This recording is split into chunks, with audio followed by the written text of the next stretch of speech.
everyone. Hi everyone. A warm good morning to all of you. In the previous session, we were discussing about the potential areas for polity for prelims 2020, and today also we will be continuing our discussion with regard to polity for prelims 2020 and how you should read polity, especially in the current scenario when polity becomes a very important area. As I stated before in the last session, we identified 5 crucial areas for polity 2020 prelims, and I am not going back into those areas, but I am adding 3 more important areas which every candidate should know when he is preparing for prelims 2020. And if you are sure that you can deal with this 8 to 10 areas altogether, the previous 5 and the 3 that is added today plus 2 annexure areas, of course, you're damn sure that you can score maximum marks with regard to polity 2020. What are those 3 additional areas? First and foremostly, the most important area after those 5 areas that a candidate should read are the constitutional bodies established by the Constitution of India. As I stated before in the last session, the polity paper is predominantly constitutional in character with a constitutional focus. Constitutional bodies becomes very important, and the candidate should know a clear-cut idea about those constitutional bodies which definitely comes into the picture. Like UPSC, which itself is conducting this examination, UPSC being the prominent one, the Comptroller and the Auditor General of India, which is again another important constitutional body, and many other similar constitutional bodies, out of which those which came into the news recently becomes more important for the candidate. I repeat, out of which those which were in the news recently becomes all the more important for the candidate. Once you dealt with those constitutional bodies, and what is left are the statutory bodies in India. What is the difference between a constitutional body and a statutory body? A constitutional body is established by the articles of the Constitution of India, and they are coming into force by amending the Constitution of India. Statutory body, on the other hand, does not have a constitutional status, and they are introduced by a statute that is brought into place by the Parliament of India, and they are added to the statute of the Parliament of India. That is why they are designated with such a name. So second important category are the statutory bodies. Previously we added the Vigilance Commission to the category of the statutory bodies. We can find a number of statutory bodies which, like the Lokayukta and many other similar statutory bodies, which are also a potential area for the polity preparation of a candidate. Once statutory bodies are also over, then the candidate is almost relaxed that he had covered 85% of the potential polity areas which are expected or out of my analysis, which can definitely come for UPSC Prelims 2020. And now what is left with the candidate? And now just a 15%, of course that 15% is also important, and that 15% includes those aspects which are discussed recently within the circle of the nation or within the national circle over a period of time, and which has been reported in news very recently. Again, a question comes naturally. How can we identify these aspects? And again, if we go for all polity aspects, it may be very difficult to say that this is important and this is not important. So that becomes a very tough task, perhaps a tough job for the candidate to identify what is important and what is not important. An easy task with regard to do this perhaps conveniently is that whenever a candidate is attempting to understand those areas, when he go through news, he can of course take a pen with him and he can note down whichever areas becomes relevant, especially from an exam point of view. Again, how can you identify something that is relevant from an exam point of view? The matter is very simple. If any of those aspects pertain to the previously mentioned areas, then that is definitely relevant. I will give you an example. Say for example, if a news item comes with regard to the administrative structure of the country, we know very well that India today has a 3-tier administrative structure. Previously it was 2-tier. You had a union government, you had a state government, and in some states you had a local level administrative mechanism, not in all states. Maybe Rajasthan, Andhra, where etc. were the first states to begin with that. Today, almost every state of India has a local administrative or governance mechanism that includes a corporation, if you take the case of a city, and the corporation is divided into different wards.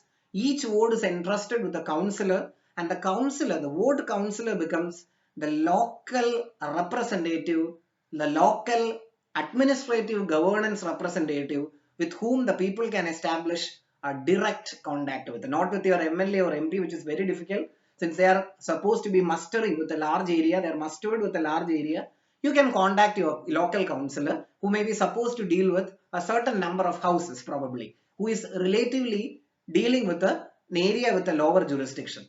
Naturally, whichever news items, I repeat, you listen to this very carefully, whichever news item that pertains to our three-tier administration, that is the Nagarpalika Act or the Municipal Act, or with regard to our Panchayati Raj mechanism, that is also very important for a candidate, because we know very well that these three tiers constitute the administrative mechanism of the country. As Mahatma Gandhi stated, India lives in a villages. I would modify that statement in a better way, that India lives in a local administrative units, of which villages are definitely very important, because India itself, even today, despite the ongoing trend of urbanization, even today India is a land of villages, and naturally that all areas or news items related to that three tiers of administration also becomes very important.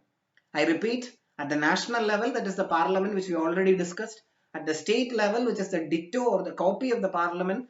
If you read parliament, almost everything related to state legislature is over. Nothing additional is required. And in Lakshmikant, again, a chapter is dedicated on state legislature. You can definitely read that chapter. And finally, the local level that was introduced in India by the 1990s by the Narasimha Rao government.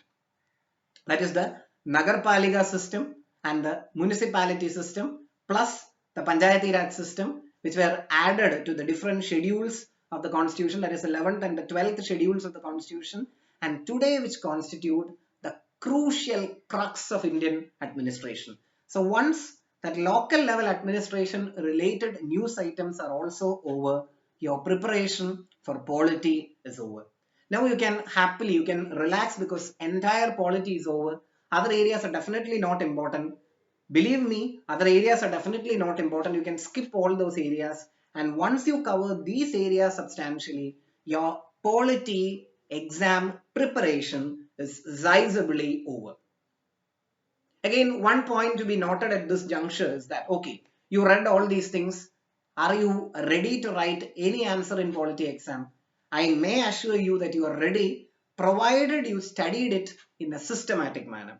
I repeat, you are ready, provided you studied it in a systematic manner. How can that systematization be possible?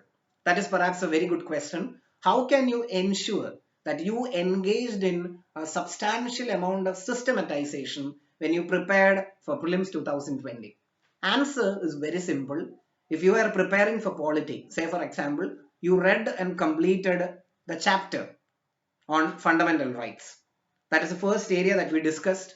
You read and completed the chapter on fundamental rights given in Lakshmikant, or maybe in DD Basu, or you read both these books together. Your job is not over. You need to identify those current affair areas related to fundamental rights that were coming on or going on repeated in recent days, and what were those specific areas. Say for example, I'll give you an example. If your different types of rights came to public discussion, imagine maybe the right to privacy, though it is not categorized as a typical fundamental rights, there were a number of articles related to privacy and the right to privacy of an individual, especially in the era of cyber security. If that was continuously discussed in recent newspapers, then that would obviously become an area which a candidate should understand. If there is any right on privacy, what is that? Is it anyway connected with any fundamental rights? Or which all fundamental rights are implied? Listen very carefully. Which all fundamental rights are implied in that right to privacy?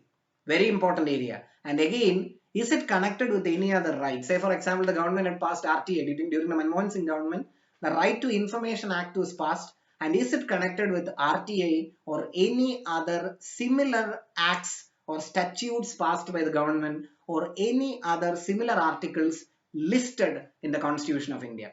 Once this task is over, now you can relax, you can take back yourself, your polity preparation is over. Same is applicable with regard to other areas also that I discussed, like directive principles, like fundamental duties, of course, like the parliament, definitely, like the three tiers of the judiciary, especially the Supreme Court and the High Court, and finally, the local bodies plus the constitutional and the statutory bodies. You need to identify whenever one single area is over. Imagine you read about UPSC.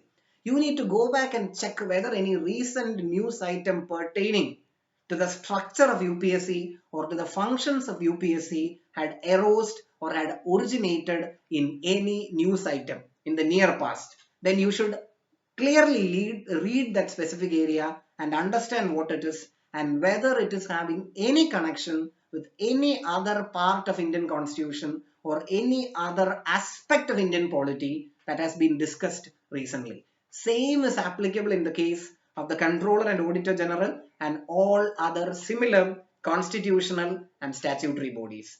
Once you do this task systematically, once you engage in this activity systematically, I can assure you very clearly that your job is done, you are prepared for UPSC prelims, polity 2020, and you can go to your exam hall with confidence.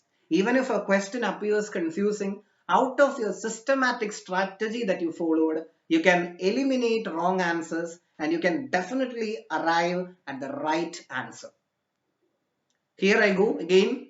I hope that prelims polity areas are properly covered. Definitely your questions and clarification you can place in the comment box, or you can personally place in the Telegram channel of Naipunya, which is available for you people now, or else you can definitely mail the whole matter, or you can definitely refer the whole matter to Naipunya Academy. Thank you.